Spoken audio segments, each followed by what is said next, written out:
cast couldn't be here today, so they asked me to come out and talk about politics. So when New York Comic Con would get super unfriendly right away. This is such a wonderful con. I adore New York Comic Con. It's so good to be here. I've been here several years in a row. Thank you guys so much. You're always so gracious. Welcome to the Walking Dead Panel 2014.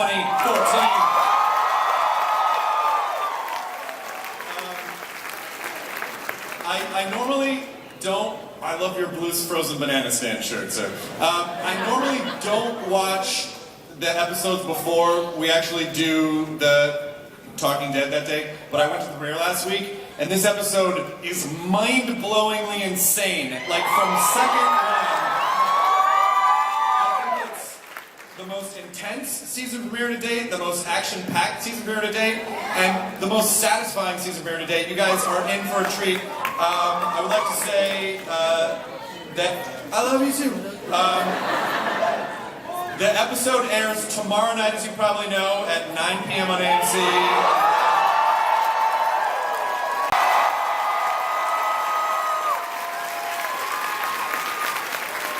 Also, executive producer and writer Robert Kirkman!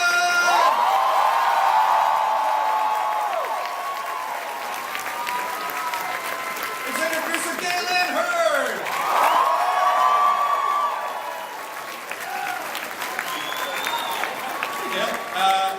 Executive producer, special effects makeup supervisor, director of the episode that you're going to see tomorrow night, Mr. Greg Nicotero!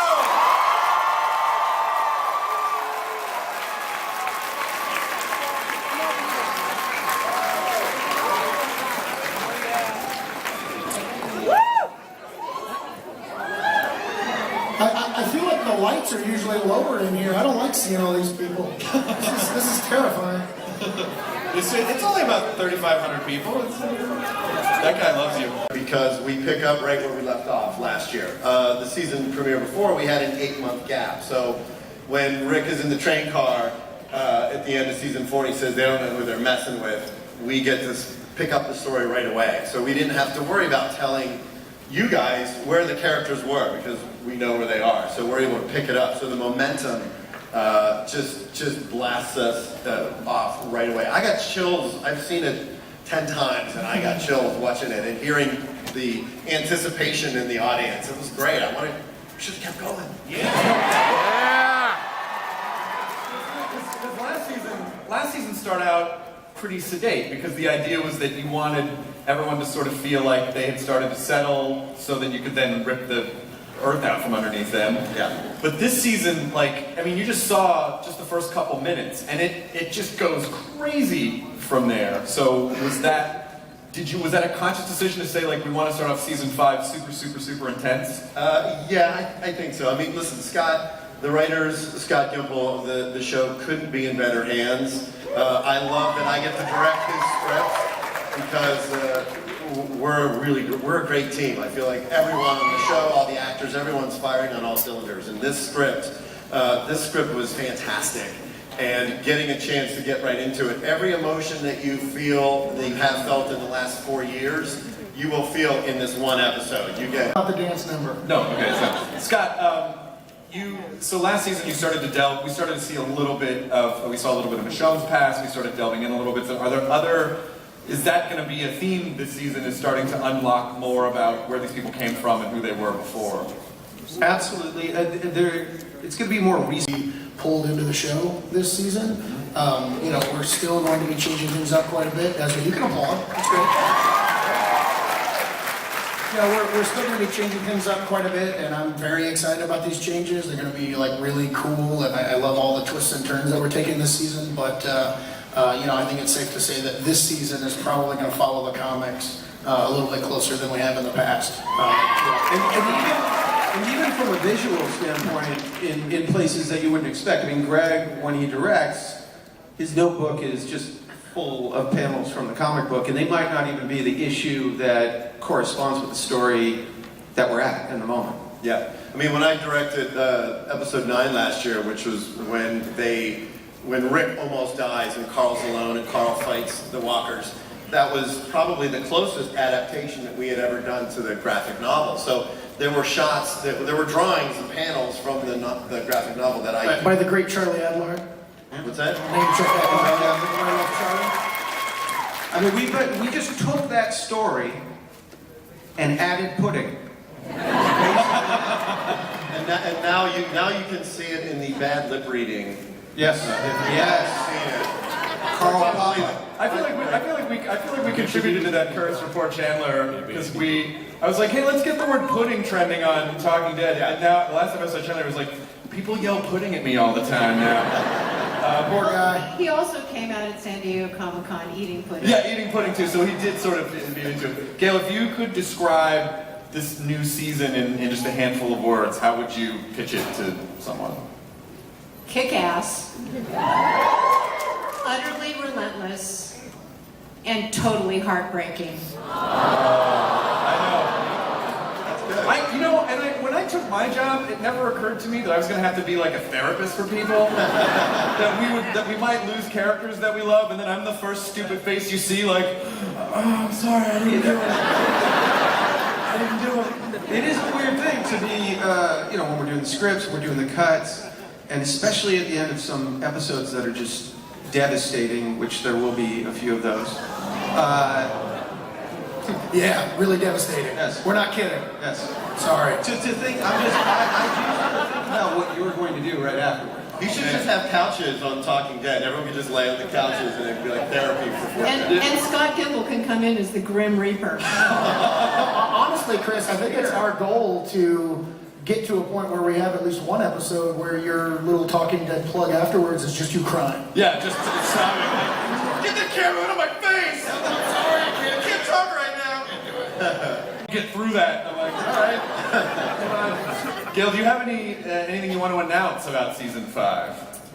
The second half of the season will premiere on Sunday, February 8th, and you know the network, right? Yes. Come on, guys! AMC! And then internationally, for all of those who live outside the United States, Fox International Channels and their allied networks, it will launch on Monday, February 9th. So you won't have to wait too long if you don't live here. Great, perfect. Now, I would now like to bring out some people that you probably want to see. Ladies and gentlemen, please welcome to the stage, Andrew Lincoln!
New York, make some noise!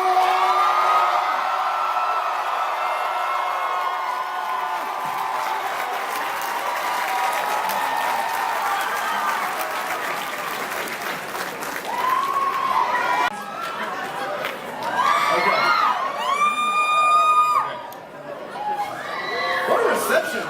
These kids, I don't know how, they just get over here. I'm gonna start with Andy. It's like a Beatles concert.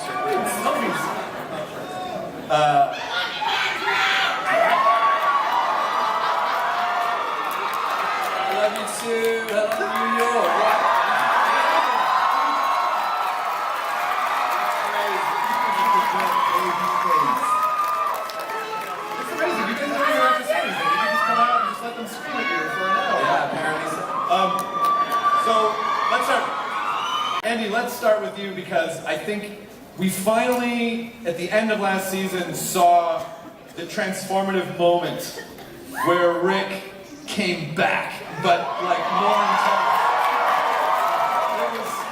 Yeah, about time. I was sick of farming. Done with those pigs.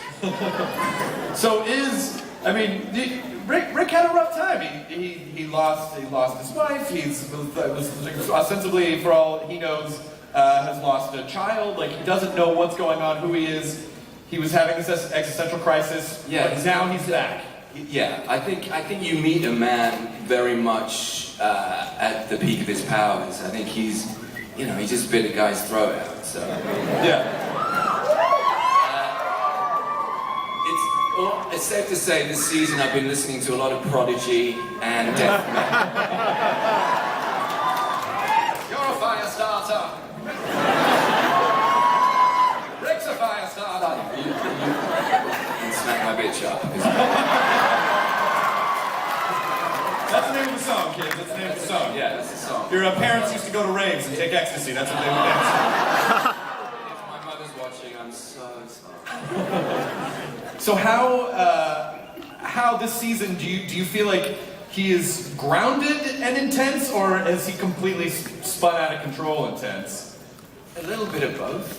I think I've loved playing him so far this season. He's just been he's been the complete sort of package. It feels, it's funny because he feels a lot.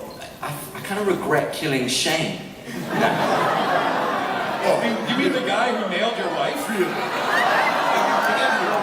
Why would you bring that up? I'm sorry. We don't regret it at all. Make sure you go see Fury. John Bernthal. John Bernthal. But yeah, I think he may have been onto something 3 seasons ago. So I think that there's a guy, he's very uncompromising, he's incredibly driven and brutal, and it's been such fun. I killed so many.